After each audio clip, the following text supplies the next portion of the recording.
Welcome to EmpowerMigra. Thank you. So, for those of you joining us for the first time, our mission here is really straightforward. Right, very simple. We take these complex scientific studies on, migration, integration, discrimination, and we basically break them down. Yeah, no academic jargon. Yeah, exactly.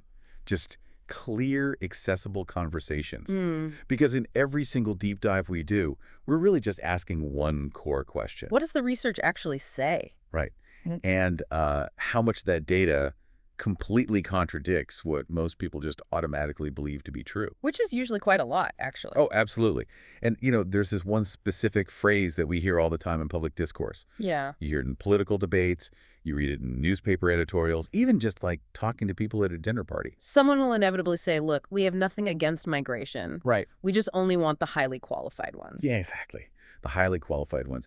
And, on the surface, that sounds perfectly reasonable, right? It sounds incredibly pragmatic. Yeah, it sounds like a logical economic strategy that benefits literally everyone. Well, it appeals to our belief in meritocracy. This idea that hard work and skill are all that matters. So today, our mission is to put that exact demographic, the so-called highly qualified migrants, right under a microscope. Yes. We're going to test if that golden ticket of a university education actually functions the way society claims it does. Because the underlying assumption we're testing today is this belief that if you are well-educated, you will automatically succeed anywhere you go. Right. It's like the ultimate expression of integration through performance. Exactly. The logic says, just put your head down, apply your specialized skills, do the work, and you will rise to the top. But there's a really dark flip side to that assumption, isn't there? There is, because if you don't make it, if you find yourself, say, underemployed or isolated, or just working way below your actual skill level. Right. Then society automatically assumes it's entirely your own fault. Like you just didn't try hard enough? Exactly. They individualize a systemic problem. I always think of it like an analogy, Society treats a university degree like a VIP pass. Right. A VIP pass to a club. Yeah. Supposedly opens all the velvet ropes. But what if you have the VIP pass, you show up at the club, and the bouncer still won't let you in? That is exactly what we are seeing in the data. Seriously. Yeah. So having the qualifications it isn't enough? It is absolutely not enough. Qualifications, they're just the baseline. The bare minimum. Right. It's the entry fee to stand in the lobby, but it does not guarantee you access to the actual building. Wow. Okay, so to really unpack this, we're looking at a fantastic study by Andreas Gilfanopoulos. Yes. And he investigates this highly revealing phenomenon, which is the massive exodus of highly qualified professionals moving from Greece to Germany. Right. And to really understand why this specific migration corridor is so important, we have to rewind a bit. To the macroeconomic catalysts. Exactly. Yeah. We have to look back at the 2009 sovereign debt crisis. Right, because, the sovereign debt crisis sounds like this abstract, dry financial term. But on the ground? On the ground, it was devastating. Yeah. In 2009, the Greek economy effectively collapsed. The state literally couldn't borrow money, which led to those massive bailouts from the Troika. And those bailouts came with incredibly severe austerity measures. Which fundamentally dismantled the Greek labor market. We saw sudden, massive cuts to public spending across the board. Right. Hospitals lost funding, universities completely froze their hiring, infrastructure projects just stopped. So it wasn't just people looking for a slightly better paycheck. No, not at all. This triggered a tectonic shift. It was a targeted exodus of the highly educated. Like doctors, engineers, IT specialists. Exactly. People fleeing an environment where their advanced degrees had suddenly become, economically useless. Because of macro policies that they had absolutely zero control over. Precisely. And the numbers on this are just staggering. If you look at the data from the German Federal Statistical Office. Yeah. Right. In 2009, right at the start of the crisis, there were about 11,000 highly qualified Greeks living in Germany. Right. But by 2019, just 10 years later, that number had almost tripled. To roughly 30,000. 30,000. That is an enormous transfer of specialized knowledge. It's a profound loss of human capital for Greece and a massive sudden influx of expertise for Germany. And from a sociological perspective, this post-2009 wave is super interesting, right? Because it's a huge contrast to older migrations. Very much so. If you look back at the 1960s and 70s, Germany had a very different kind of Greek migration. Oh, you mean the guest workers? The Gastarbeiter. Exactly. Those bilateral recruitment agreements where Germany was basically importing physical labor. To run the factories and fuel that whole post-war economic miracle. Right. So that earlier wave was characterized by lower skilled manual labor. Okay. But this new post-2009 wave, academics call it the new Greek migration. Yeah. Demographically, it looks totally different. Because they're carrying medical degrees instead of factory tools. Exactly. But, and this is the crucial insight of the study underneath the surface, the structural dynamic really hasn't changed at all. Wait, really? Explain that mechanism, because Yeah. going from an assembly line to, like, a cardiovascular ward seems like a complete paradigm shift. It seems like it, but sociologists look at this through the core periphery dependency model. Okay, what is that? Well, imagine the European economy is a wheel. Okay. The wealthy, industrialized nations like Germany, they're the hub, the core. Got it. And the southern European nations, like Greece, they are the periphery. Right. In the 1960s, the core extracted physical labor from the periphery to build its wealth. And now? Today, thanks to the 2009 crisis and the freedom of movement in the EU, we're seeing the exact same dependency reemerge. Oh, wow. The core isn't extracting manual labor anymore. It's extracting the periphery's brightest minds. So the dependency model is totally intact. We just swapped physical labor for intellectual capital. Exactly. The structural inequality is still there. It's just been updated for the knowledge economy. Okay, so let's bring this back to the individual level. Sure. Because I think, as a listener, you might assume, well, if these are doctors and IT experts and Germany is desperate for those exact skills, Right. then the transition must be seamless. You just translate your CV, send it to Berlin, and walk into a high-paying job. That's the expectation. Yeah, that merit dictates the outcome. But that expectation is exactly where this study completely shatters popular belief. How so?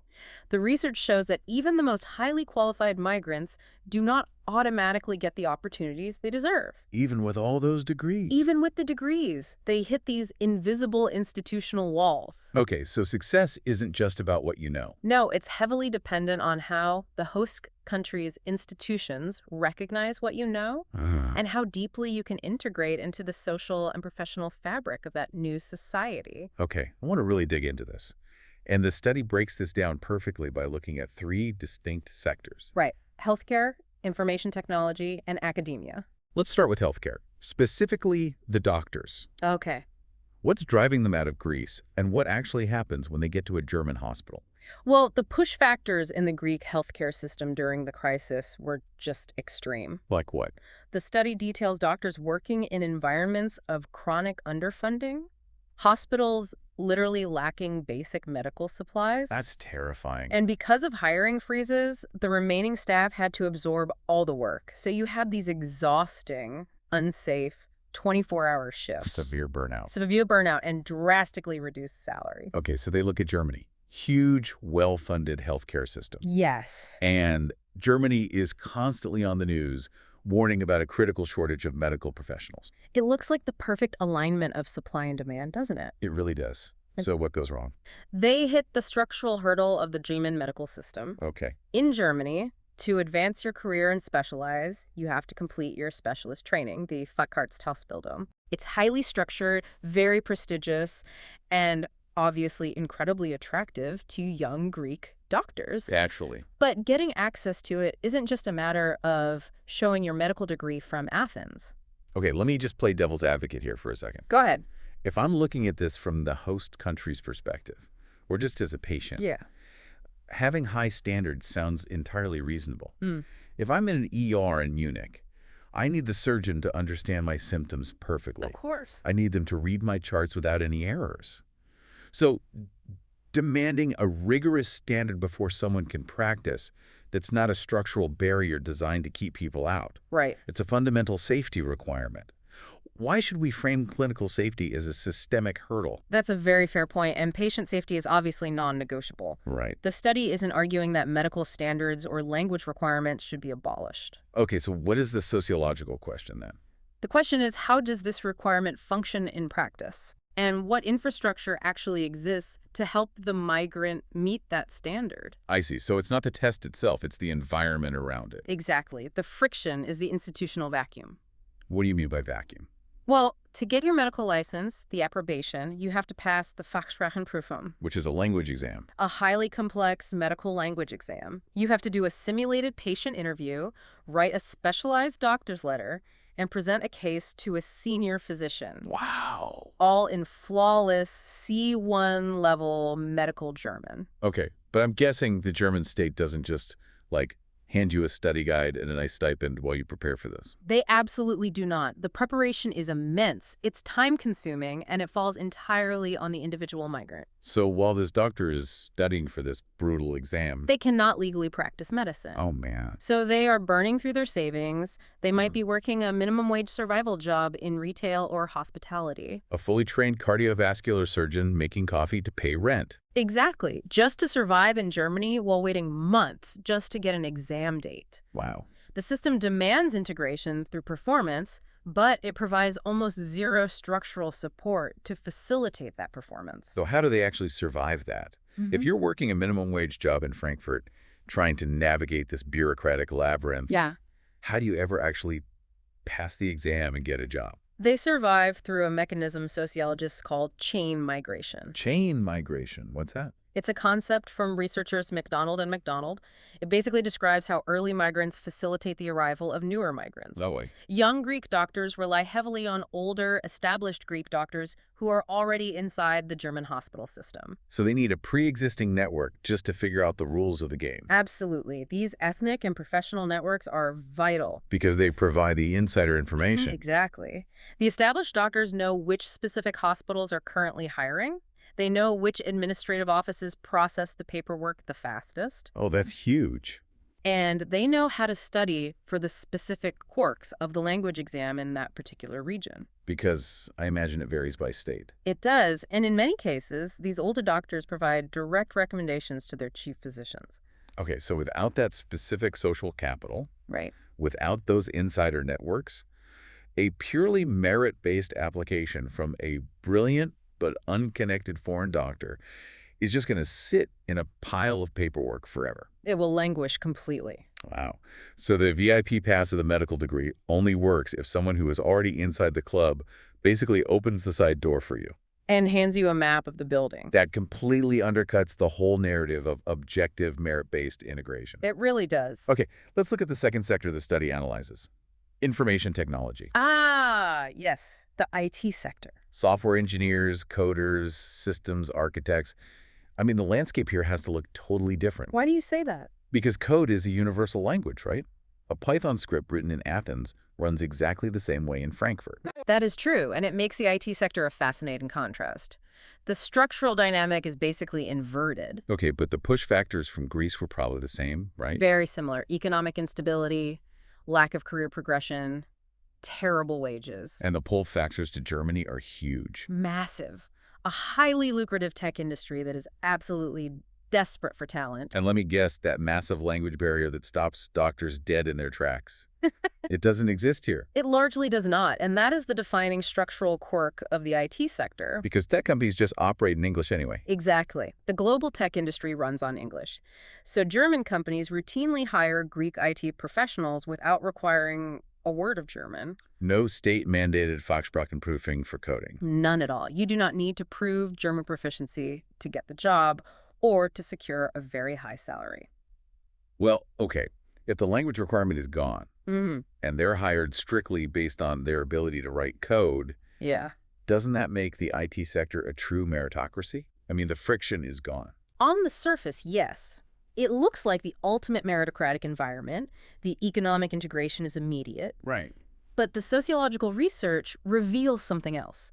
It creates a completely different, much more insidious structural wall later on. Wait, let me explore that. Because if a software engineer moved to Berlin Okay. and they spend 40 hours a week in this English-speaking corporate bubble, they're economically secure. Highly secure. But outside of that office, the rest of the society is still operating in German. Exactly. The tax authorities, the housing market, local schools, civic organizations, none of that is tailored to an English-speaking tech worker. No, it is not. So don't they end up structurally isolated? By making it so easy to avoid learning the language, doesn't the corporate structure effectively lock them out of deep societal integration? That is precisely the paradox this study identifies. Really? Yes, the German state and the tech corporations extract the high-level labor they need effortlessly.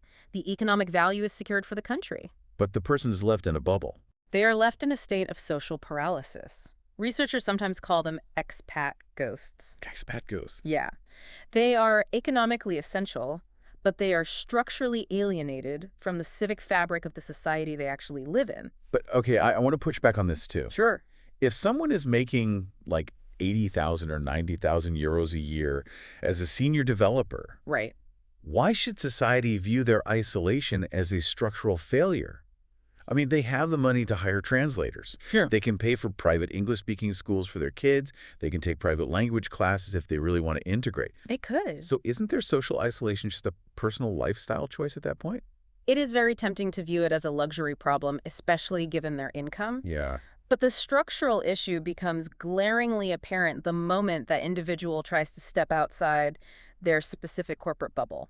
You mean an example? Okay.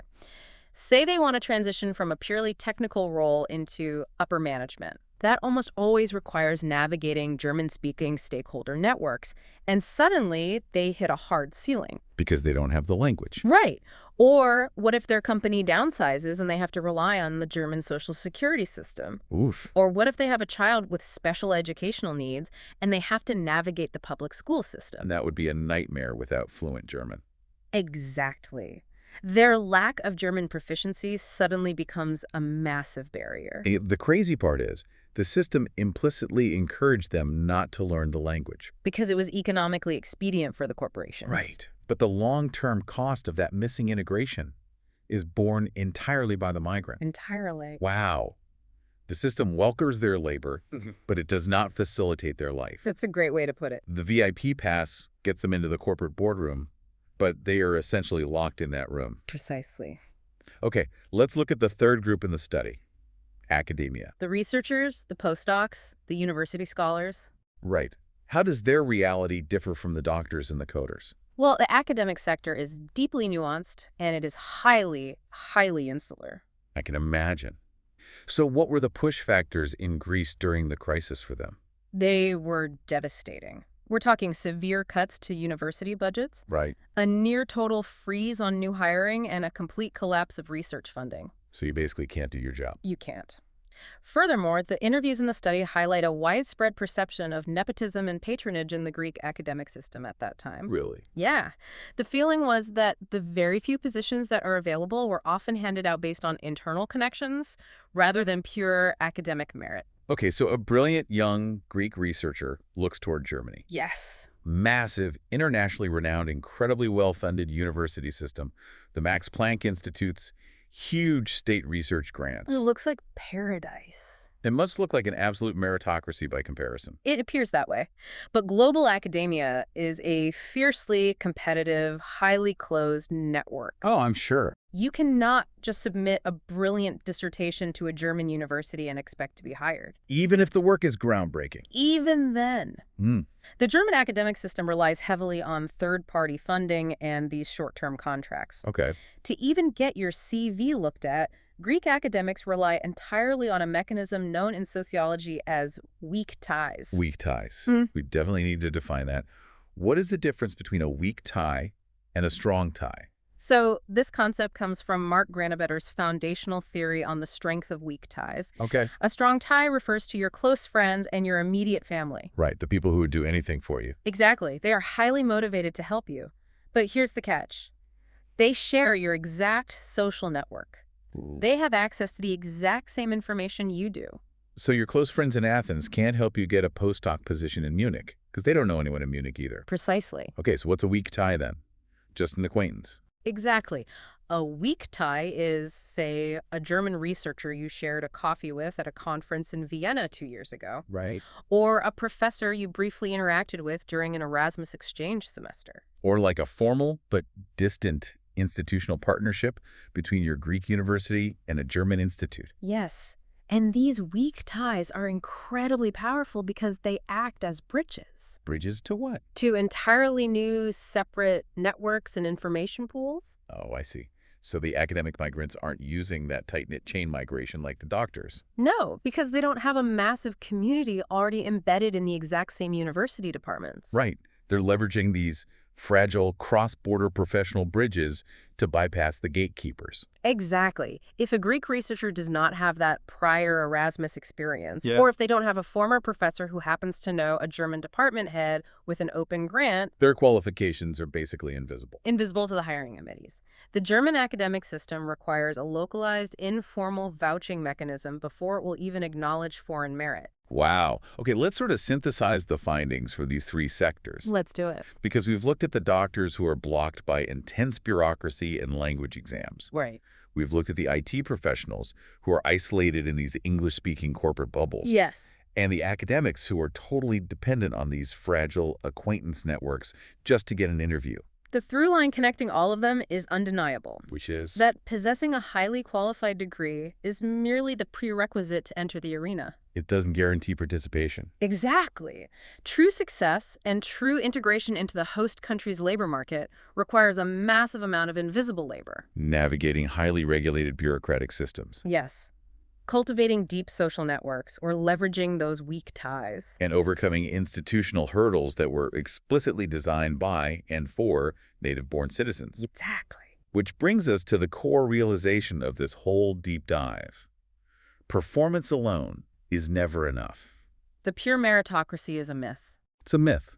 And it's a myth that serves a very specific function, doesn't it? Oh, absolutely. It allows institutions to maintain their rigid structures while placing the burden of adaptation entirely on the individual migrant. Well, let's challenge that narrative directly. Okay. If qualification is supposedly the deciding factor, if we truly believe we live in a society that rewards the best and the brightest, regardless of where they come from, Right. why does reality show such a radically different picture? Why do even the highly qualified hit these brutal structural limits? Because the host country actually operates on a set of standardized, unspoken expectations. Unspoken expectations, what does that mean? Well, in Germany, you see this incredibly clearly in the persistent narrative of the Fachkräftemangel. The skilled labor shortage. Yes. That phrase dominates political discourse. Every single industry claims they have a massive shortage of skilled workers and desperately need to bring people in from abroad. Right. But sociologists like Inger Jungwirth point out that this shortage narrative is fundamentally flawed, or at least highly conditional. Conditional on what? When German companies or state institutions claim they have a shortage, they're usually evaluating applicants against an idealized, perfect candidate. An idealized candidate. Yes, someone who possesses a standard, linear German CV. Ah, what does that perfect German CV actually look like? It means an uninterrupted educational trajectory right through the German system. Okay. It means having completed specific, recognizable German internships. Right, the ones everyone in the industry knows. Exactly. It means possessing the exact cultural and professional shorthand of someone who was born and raised in Stuttgart or Hamburg. So they go on TV and claim they desperately want a foreign migrant to fill the shortage. Yes. But secretly, they actually want a migrant who magically possesses the exact biographical footprint of a local native. That is exactly it. And because foreign qualifications and foreign career paths rarely align perfectly with that rigid domestic standard. The migrant is structurally penalized. Yes. A Greek engineer might have 5 years of incredible hands-on experience. But it doesn't perfectly match the exact module description of a German engineering degree. Right. And consequently, the employer views them as a risk. Or they assume they'll require, quote unquote, too much onboarding. Regardless of their actual brilliance, the system demands total assimilation to a very specific institutional norm before it is willing to recognize your merit. You know what it's like? It's like hosting a global sprinting competition. Okay. But you tell the athletes they're only allowed to compete if they wear a specific brand of shoes that is only manufactured and sold in your country. That's a great analogy. And when the foreign athletes inevitably run slightly slower because they had to borrow shoes or wear something they aren't used to, The host country points at the stopwatch and says, see, your performance just isn't up to our standards. Precisely. The standards themselves are culturally specific. damn. And this brings us to the most vital macroeconomic reality of this entire deep dive. Okay, let's get into it. We have to look at who actually benefits from this system. We need to examine the mechanics of brain drain versus brain gain. Right. Now, we usually hear the term brain drain applied to developing nations, like in the Global South, losing talent to the West. Yes. But here, we are talking about it happening internally, right within the borders of the European Union. And it represents a massive, largely unacknowledged transfer of wealth. Let's break down the actual economics of that, because Yeah. producing a highly qualified professional is not cheap. Not at all. To train a doctor, an engineer, or a research scientist, a state must invest an enormous amount of capital. Right. They fund the primary education, the high schools, the universities. The medical equipment, the salaries of all those professors over decades. I want to clarify the math on this for a second. Yeah. We are talking about hundreds of thousands of euros per person, correct? Easily. A full medical education can cost a state upwards of 200,000 to 300,000 euros. Per doctor. Yes.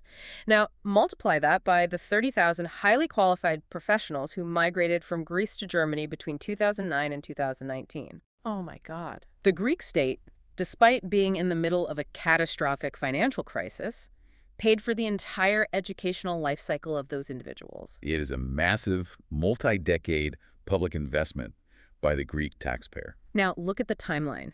The exact moment that doctor graduates and is finally ready to become a productive, tax-paying member of society.